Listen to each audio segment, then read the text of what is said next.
میرا نام زید احمد اتاری ہے. میں جامعۃ المدینہ فضان مدینہ کے درجے دورات الحدیث شریف کا طالب علم ہوں. میرا امیر اہل سنت سے سوال ہے کہ یہ جو ختم البخاری شریف کا سلسلہ جامعات اور مدارس میں رائج ہے، اس کا تاریخی پس منظر کیا ہے اور یہ کب سے شروع ہوا، اور ختم البخاری شریف کی کیا برکات ہیں؟ برائے کرم جواب ارشاد فرما دیں. جزاک اللہ خیرا.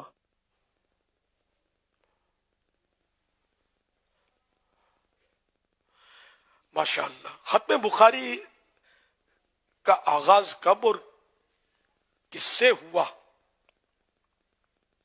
اس بارے میں تو کوئی حتمی یعنی فائنل بات نہیں کی جا سکتی. البتہ اتنا ضرور ملتا ہے کہ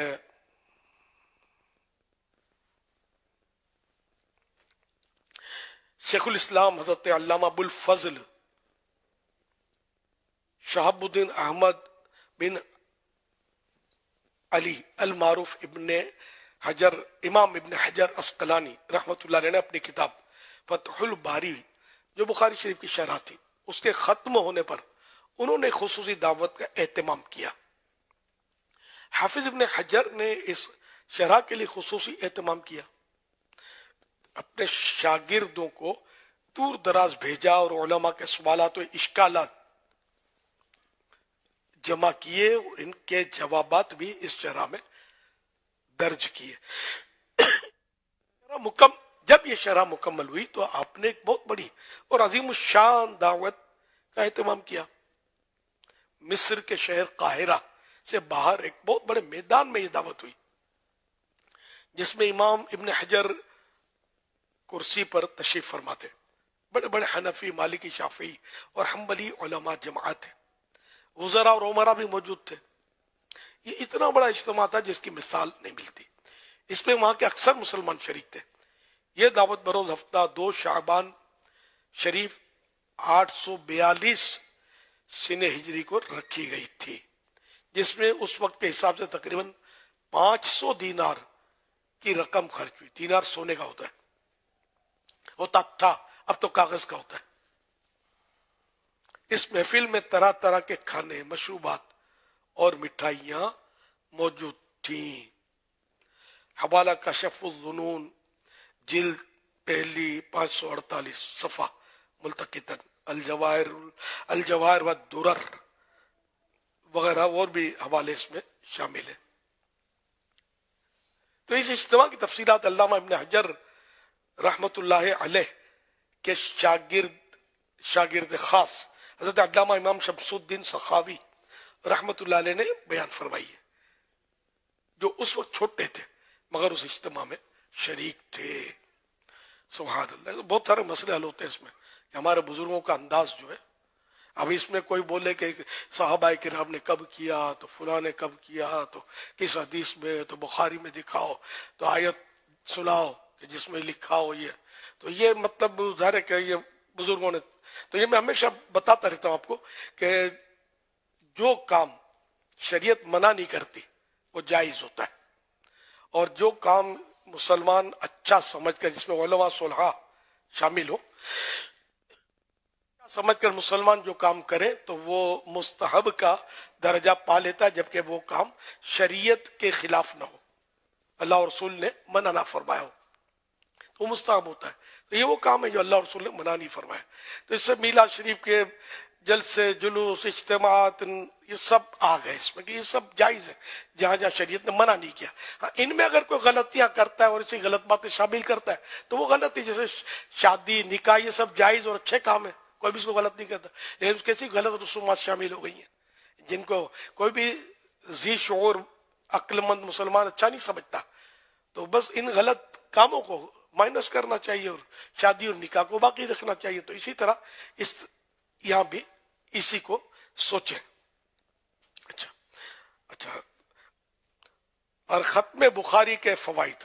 اچھا، مزے کی بات ہے، ختم بخاری یہ سب کرتے ہیں، افتتاح بخاری، ختم بخاری. نہ صحابہ کرام کیا قرون ثلاثہ، بخاری تو قرون ثلاثہ میں تھی نہیں، سرکار کے دور میں، صحابہ کے دور میں، تابعین کے دور میں، تبع تابعین کے دور میں بھی نہیں تھی.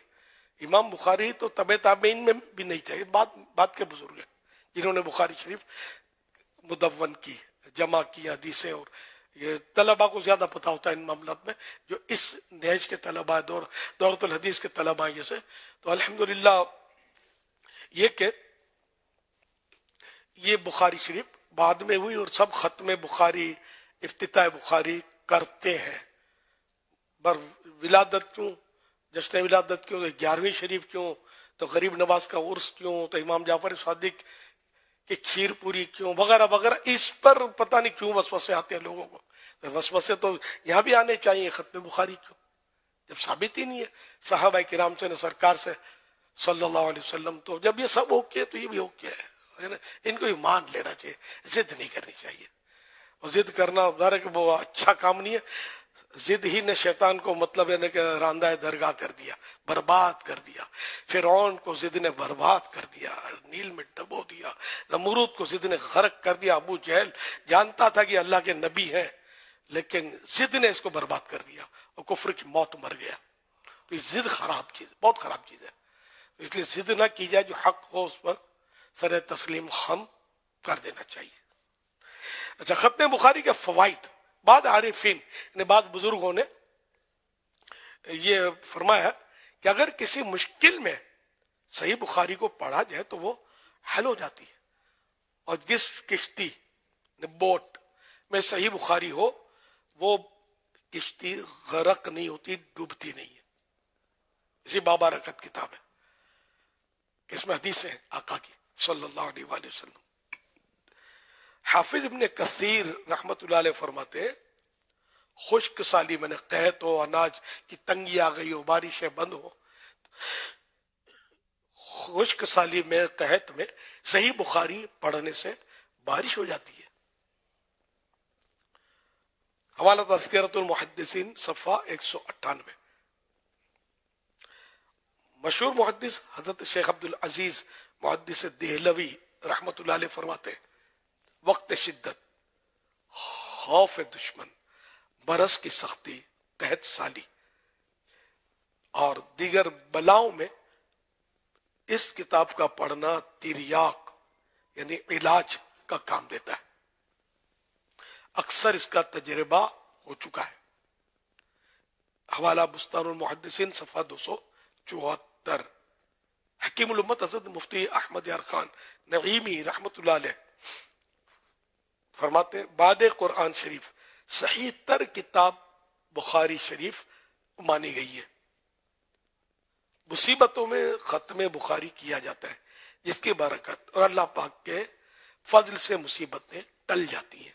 حوالہ مرآت المناجی جلد 1 صفحہ 11 ملخصاً.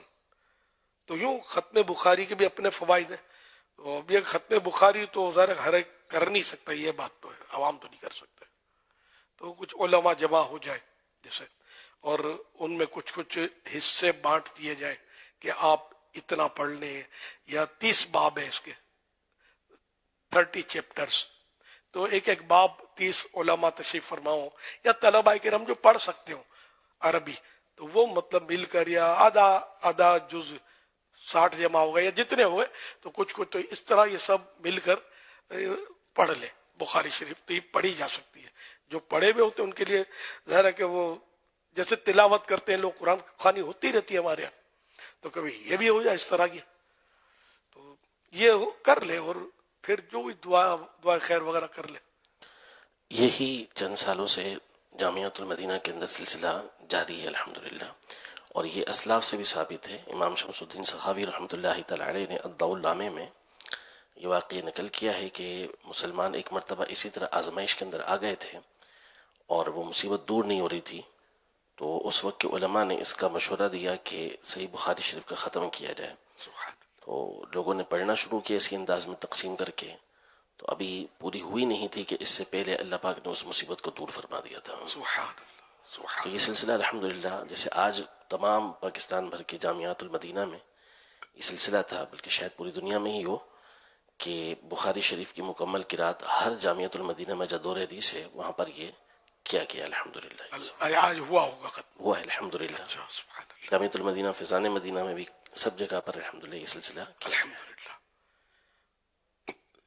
مگر یہی میں نے کہا کہ یہ عوام نہیں کر سکتے، جن کی اتنی اپروچ ہو کہ علماء یا طلباء کرام جو پڑھ سکتے ہوں، بڑے درجے کے طلباء، مگر چونکہ جنہوں نے دورہ حدیث نہیں کیا ان کو شاید اٹکیں گے وہ، تو دورہ حدیث شریف والے جو طلباء ہیں تو ایسوں کو جمع کر کے ہو تو سکتا ہے، مگر اجرت پر نہیں ہے، یہ یاد رکھیے گا۔ قرآن خوانی بھی اجرت پر کروائی جاتی ہے، اجرت پر نہیں ہو سکتا، یہ اللہ کی رضا کے لیے ہوگا، اجرت پر نہیں۔ تو اس طرح کے طلباء کرام ملیں کہ جو اب ان کو بولیں گے کھانا کھلائیں گے ہم، یا کھانا کھلانا ضروری ہو، نہیں کھلائیں گے تو یہ نہیں آئیں گے، تو یہ بھی دلالتاً اجرتی ہو گئی۔ تو اللہ کی رضا کے لیے آئے، کھانا ملے، پانی بھی اٹھ کر اپنے ہاتھ سے پینا پڑے، بے شک۔ تو اس طرح کا اگر ماحول ملتا ہو تو ہو سکتا ہے۔ ہاں ایک صورت ہے، وقت کی اجرت ہوتی ہے کہ جیسے کہ تراویح میں بھی اس کا ہیلا ہو سکتا ہے کہ تراویح بھی اجرت پر پڑھانا جائز نہیں ہے، تو ہیلا وقت کا ہو۔ نعت خوان یہ بھی پیسے لیتے ہیں، تو اگر اجرت تو اجرت ہی بنتی ہے یہ بعض صورتوں میں، کہ وہ طے ہو یا نہ ہو، انڈرسٹوڈ ہو کہ ملے گا، اس کو پتہ ہے دینا تو پڑے گا ورنہ یہ آئندہ آئے گا نہیں، یا لڑائی کرے گا، نہیں دوں گا تو منہ پھلائے گا، بدنام کرے گا، سمجھا؟ تو اس طرح مطلب ہے کہ اس کو دیتے ہیں، تو بعض صورتوں میں تو رشوت بھی ہو جاتی ہوگی، یہ بدنام کرے گا میرے منہ سے نکل گیا، تو بدنامی سے بچنے کے لیے دیا تو رشوت ہے۔ تو ویسے بھی اجرت بھی اس کی جائز نہیں ہے، نعت خوانی کی بھی اور قرآن خوانی کی بھی۔ تو اب یہ کہ ان لوگوں سے جو اس طرح کے ہیں تو وقت طے ہو جائے، تو قرآن خوانی کرنی ہے یا بخاری شریف میں ختم کرنا ہے، جو بھی کرنا ہے، یا نعت خوان کو لانا ہے اور وہ بغیر پیسوں کے نہیں آتے، تو اور آپ کو نعت خوان بھی چاہیے کہ وہ جس کی آواز بادلوں سے ٹکراتی ہو، بے ہوش ہوش میں آ جائے جھومتا ہوا، تو پھر بعض اوقات سب ایسے نہیں ہوتے، لیکن ہو سکتا ہے کہ تو پھر وقت کی اجرت طے کر لی جائے، ٹائم کی۔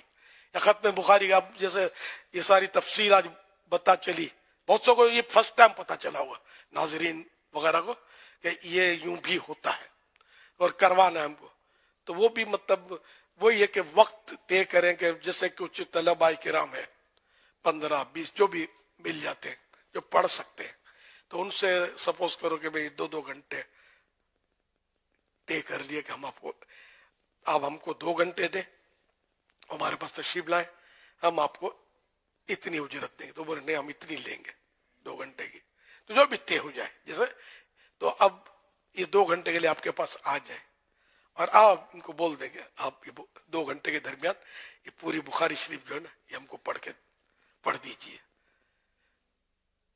تو یہ معلومات کر کے کہ کتنے گھنٹے میں یہ پڑھ سکتے ہیں وغیرہ، یہ مثال دی، تو یوں یہ جائز ہو جائے گا، تو جب ثواب ملے گا تو اس کا احصال ثواب بھی کیا جا سکے گا، کہ آپ نے وقت کی اجرت طے کی ہے، پڑھنے کی تو بات ہی نہیں کی اس سے کہ پڑھنا پڑے گا۔ شعبہ جامعۃ المدینہ انٹرنیشنل افیئرس جو ہے، اس نے ابھی ان کی طرف سے پیغام آئے گا، مدنی مذاکرہ اور اختتام بخاری میں شرکت کرنے والے جو ممالک ہیں اس وقت جو مجھے اطلاع ملی ہے، اس میں امریکہ، سری لنکا، بنگلہ دیش، تنزانیہ، موزمبیق، کینیا، ہند، اٹلی، اپنے اور جرمنی اور یو کے، یہاں بتایا جا رہا ہے کہ ختم بخاری میں بھی اسلام بھائی شامل ہوں گے۔ الحمدللہ، ماشاءاللہ۔ فرمان آخری نبی صلی اللہ علیہ وآلہ وسلم، جس نے میری طرف سے کوئی حدیث لکھی اور اس کے ساتھ مجھ پر درود پاک بھی لکھا، حدیث لکھنے میں درود پاک بھی لکھا، تو جب تک وہ حدیث شریف پڑھی جاتی رہے گی، درود شریف لکھنے والے کو ثواب ملتا رہے گا۔ حوالہ القول البدیع صفحہ 461۔ صلو علی الحبیب صلی اللہ علیہ محمد۔ صلی اللہ علیہ محمد۔ ماشاء